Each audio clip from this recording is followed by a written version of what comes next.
안녕하세요. 수지강성교회 안드레 목사입니다. 2021년 6월 23일 구역장 부구역장 온라인 교육을 시작하겠습니다. 다 함께 기도하시겠습니다.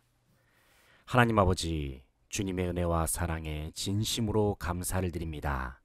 이 시간 수지 광성교회 구역장 부구역장 온라인 교육으로 모이게 하시니 주님 참으로 감사를 드립니다. 주님 이 시간 함께 나누는 모든 이야기 속에 주님께서 함께 하시고 주님께서 친히 인도하셔서 하나님의 선하시고 기뻐하시고 온전하신 뜻을 우리가 깨달아 알아가는 귀한 시간이 되게 하여 주시옵소서.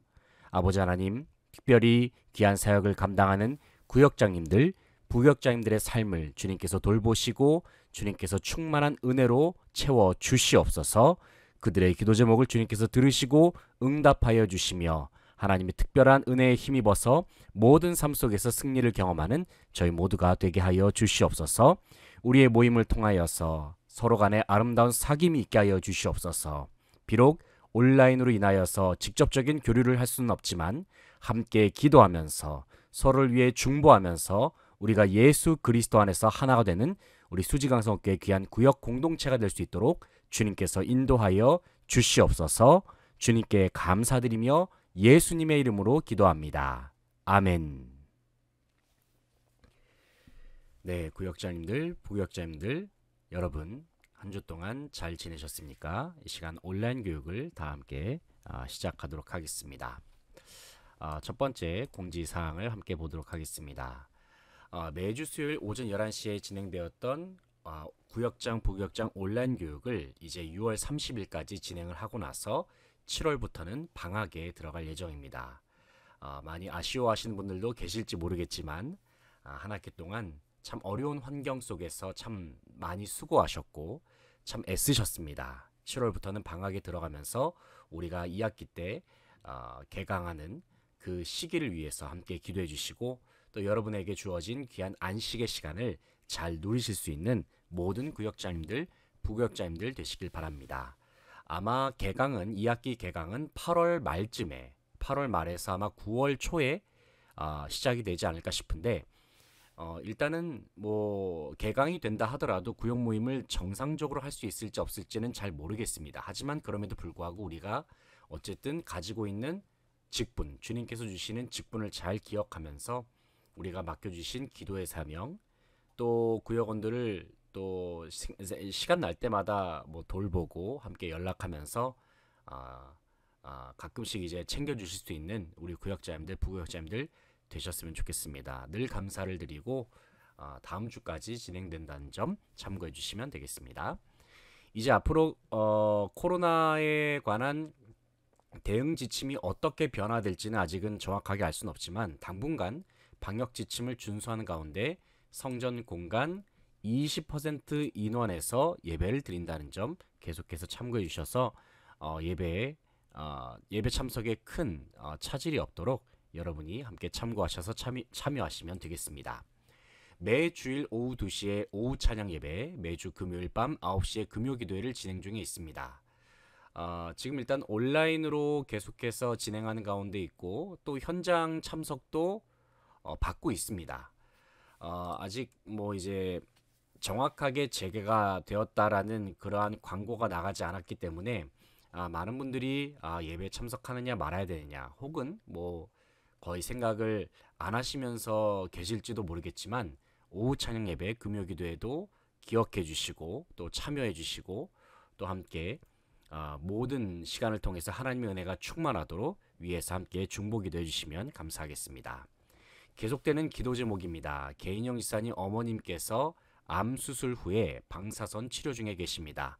변정혜 권사님을 위해서 계속해서 기도해 주시고 김행자 권사님의 회복을 위해서도 기도해 주시고요. 특별 기도 제목은 박동주 선교사님 사모님이신 이금숙 선교사님께서 건강이 많이 회복되셔서 집에서 요양 중에 계시다고 합니다. 그리고 막내 아들 박형우 군도 상태가 많이 호전되어서 회복 중에 있습니다.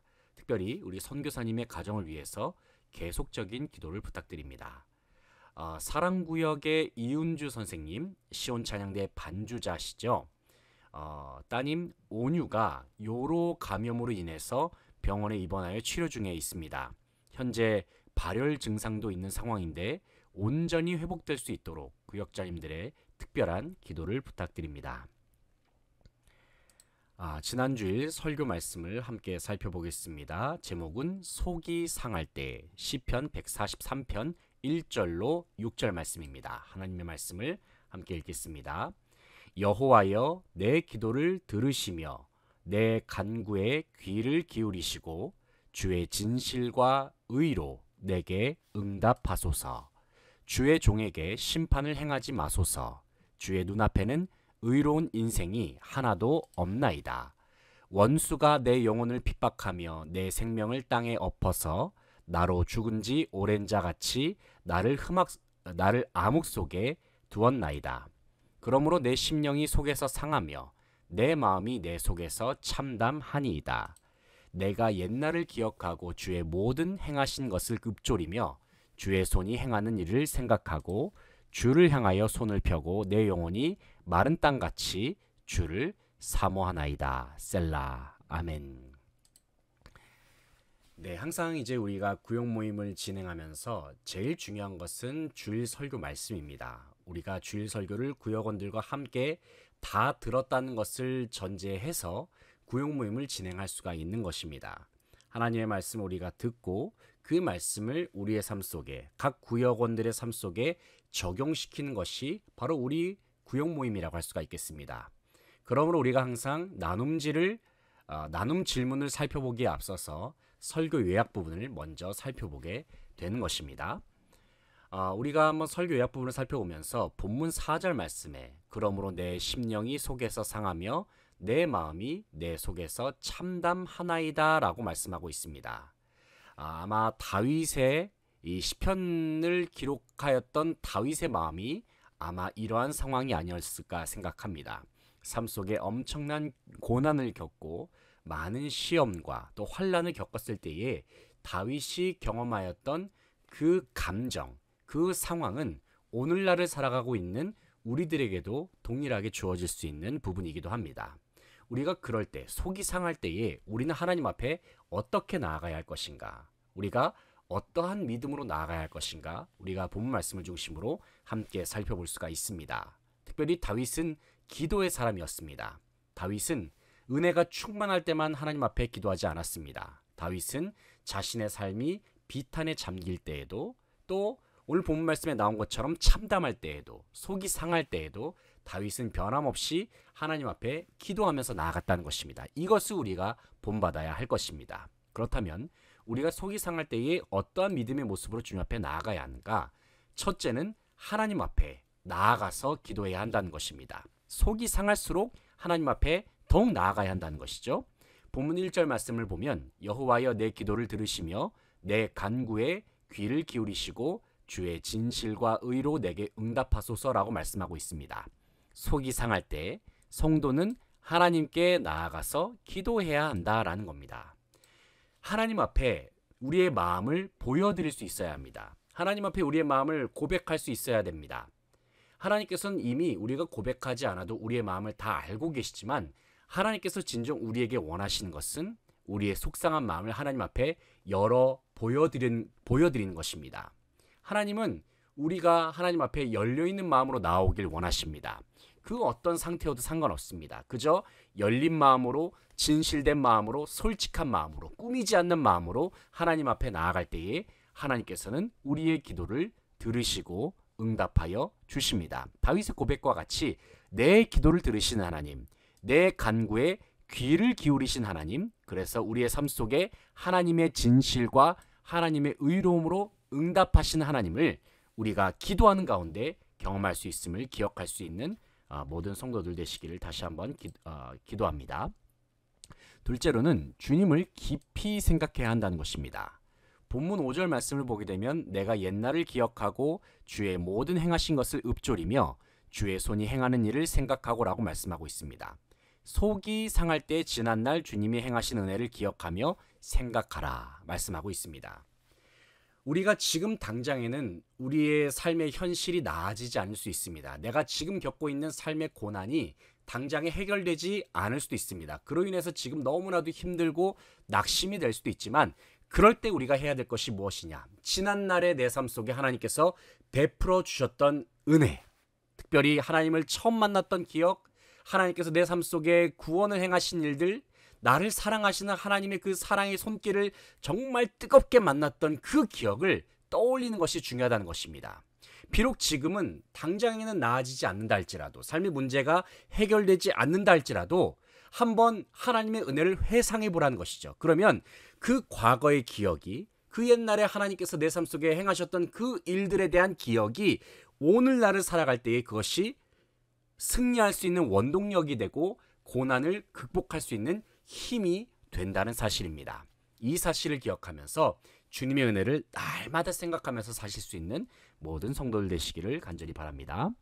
셋째는 주님을 전적으로 의지하고 사모해야 합니다. 본문 6절 말씀에 주를 향하여 손을 펴고 내 영혼이 마른 땅같이 주를 사모하나이다 말씀하고 있습니다. 주님을 향하여서 손을 편다는 것은 주님을 전적으로 의지한다는 의미가 있고, 또 속이 상할 때에 주님 앞에 나아가서 목마른 돼지가 단비를 적시듯이 단비를 기다리듯이 주님을 사모해야 한다. 여기서 내 영혼이 마른 땅같이 주님을 사모한다 그랬습니다. 마른 땅과 같은 한번 영혼의 상태를 생각해 보시기 바랍니다. 갈증이 납니다. 물을 며칠간 마시지 못할 때 우리는 자연스럽게 물을 마시고자 하는 그 간절함에 사로잡히게 되죠. 마찬가지로 우리가 주님을 의지한다라고 하는 것은 주님 없이 우리가 오랜 세월 동안 살아가게 되면 그만큼 주님께 갈급할 수밖에 없는 그러한 상태가 된다는 것입니다. 마치 목마른 사슴과 같은 그러한 모습. 그래서 주님께서는 우리로 하여금 주님을 갈망하길 원하신다. 주님을 갈망할 때에, 주님을 전적으로 의지할 때에 주님께서는 우리의 삶 속에 단비와 같은 은혜를 내려주신다. 주님께서는 약속하십니다. 주님을 갈망하시기 바랍니다. 주님을 바라보시기 바랍니다. 그래서 아버지 하나님을 우리가 정말 전심으로 갈급한 심령으로 주님을 바라보아서 살아계신 하나님의 구원의 손길을 경험할 수 있는 모든 구역원들 되시기를 함께 기도하겠습니다. 구역 모임의 순서를 함께 보겠습니다. 우리가 광성 가족들을 환영하는 시간 속에서 지난 한 주간 살면서 아쉬웠던 일 한 가지씩 나눠보겠습니다. 입니다. 오늘 설교 말씀의 제목이 속이 상할 때 아니겠습니까? 지난 한 주간 살면서 속상한 일, 너무 심각한 이야기로 시작하기보다는 그냥 아쉬웠던 일로 제가 좀 순화시켜서 질문을 적어보았습니다. 한 주간 살면서 조금 아쉬웠던 일 한 가지씩 가볍게 나누면서 구역 모임을 시작하시면 좋겠고요. 두 번째로 찬양 제목으로는 예수 닮기를, 슬픈 마음 있는 자, 그리고 지난주 찬송가로서 43장 즐겁게 안식한 날, 300장 내 마음이 낙심되며, 이 두 개를 선곡해 보았습니다. 속이 상할 때 시편 143편 1절로 6절 말씀을 가지고 나눈 질문 세 가지를 정해 보았는데, 첫 번째, 최근에 주님께 기도하면서 여러분이 경험한 은혜가 있다면 함께 기도하면서 나눠보겠습니다. 입니다. 우리가 첫 번째 설교 요약 부분이 하나님 앞에 나아가서 기도해야 된다. 그것이 첫 번째 설교 요약 부분 아니겠습니까? 우리가 주님 앞에 기도해야 하는데, 기도하면서 여러분이 경험하였던 은혜, 기도하는 중에 하나님의 위로를 경험했다든지, 기도하는 중에 하나님의 음성을 들었다든지, 기도하고 나서 하나님께서 내 삶 속에 모든 문제를 해결해 주셨다든지, 마음의 평안을 주셨다든지, 여러 가지 나눔이 있을 줄로 믿습니다. 이것이 가능하기 위해서는 우리가 기도하는 생활이 계속해서 지속되어야겠죠. 우리가 기도를 평소에 많이 하든 적게 하든 간에 상관없이 한번 우리가 주님 앞에 기도하면서 주님께 기도함으로 말미암아 하나님의 은혜를 직접적으로 우리의 삶 속에서 경험하였던 그 모든 사례들을 구역원들과 함께 나눌 수 있길 원합니다. 여러분의 나눔이 비록 스스로 생각할 때에 부족하게 느껴진다 할지라도 그것이 서로 안에서 나눔이 일어날 때에 그것이 서로에게 힘이 되고 격려가 되고 위로가 되며 은혜가 된다는 사실을 꼭 기억하시면서 자신 있게 나눔을 진행해 주시면 되겠습니다. 두 번째로는 여러분이 믿고 있는 주님, 여러분 속에 사시는 주님은 어떤 분이신지 깊이 생각해보고 함께 나눠보겠습니다. 입니다. 두 번째 설교 요약 부분이 바로 이것이죠. 주님을 깊이 생각해야 한다. 우리가 주님을 깊이 생각한다는 것, 주님께서 내 삶 속에 역사하셨던 그 일들을 생각하는 것도 좋겠지만 내 삶 속에 역사하시는 주님은 어떤 분이신가? 우리가 한번 주님을 어떤 분이신지 생각한다는 것은 내가 주님과 맺고 있는 그 관계를 의미하는 것이기도 하거든요. 그런데 주님이 나의 믿음의 대상임과 동시에 나와 함께 사시지 않습니까? 나와 연합하여 사시는 그 주님은 어떤 분이신가? 내가 매일같이 만나고 매일같이 기도하고 매일 의지하는 그 주님에 대해서 깊이 생각해 보면서 여러분 안에 풍성한 나눔이 일어났으면 좋겠습니다. 세 번째 질문이 바로 이것입니다. 현재 여러분이 겪고 있는 삶의 문제는 무엇입니까? 그 문제를 전능하신 주님께 모두 맡겨드리면서 합심하여 기도하는 시간을 갖겠습니다입니다. 우리의 삶의 문제를 한번 생각해 보는 겁니다. 심각한 것일 수도 있고 또 가볍게 나눌 수 있는 것도 있겠지만은 여러분 구역원들과 함께 나눌 수 있는 범위 안에서 한번 서로에게 오픈할 수 있다면 그것을 나눠주시면 좋겠습니다. 그래서 그 문제가 내 손에서 떠났다는 것을 우리가 먼저 인정할 필요가 있습니다. 내 힘과 내 능력으로 이 문제를 해결할 수가 없다. 그것을 고백하면서 인정하면서 그 문제를 한번 전능하신 주님께 모두 맡겨드리는 겁니다. 말 그대로 제 손 모양 한번 보십시오. 이것을 주님 앞에 넘겨드리는 겁니다. 이렇게 넘겨드리는 거예요. 넘겨드릴 때에 주님께서 일하시게 돼 있죠. 하지만 그것을 쥐고 있으면 내 문제를 내가 계속해서 붙잡고 있으면 주님이 일하실 수가 없어요. 우리가 항상 그것을 주님 앞에 내려놓고 주님 앞에 넘겨드리고 마치 수고하고 무거운 짐진 자들아 다 내게로 오라 내가 너희를 쉬게 하리라 말씀하셨던 그 주님의 말씀에 의지하여서 내 모든 짐들을 다 주님의 십자가 앞에 내려놓는 거예요. 내려놔. 그랬을 때 주님께서는 우리 삶 속에 역사하신다는 것이죠. 바로 기도가 그런 의미입니다. 기도가 바로 주님께 맡겨드린다는 그러한 의미가 있습니다. 한번 우리의 삶을 주님 앞에 넘겨드리면서 맡겨드리면서 함께 합심하여서 기도할 수 있는 모든 구역 모임이 되었으면 좋겠습니다. 그래서 계속해서 여러분이 함께 기도로 모든 상황을 이겨나가셨으면 좋겠고 한 주간의 삶에서 감사한 일과 기도할 일들 한번 생각해 보시고 또 각자 우리가 함께 기도하면서 모든 모임을 마무리하시면 되겠습니다. 마무리하실 때는 주기도문과 또 돌아가면서 기도하시면서 그렇게 모든 모임을 마무리하시면 되겠습니다. 이번 한 주간도 우리 구역원들과 함께 힘을 내어서 우리가 기도하면서 말씀과 기도의 능력으로서 승리할 수 있는 모든 수지강성교회 성도들 그리고 특별히 각 구역원들 되실 수 있기를 간절히 바라고 소망합니다. 지금까지 안드레 목사였습니다. 저는 다음 시간에 찾아뵙겠습니다. 감사합니다.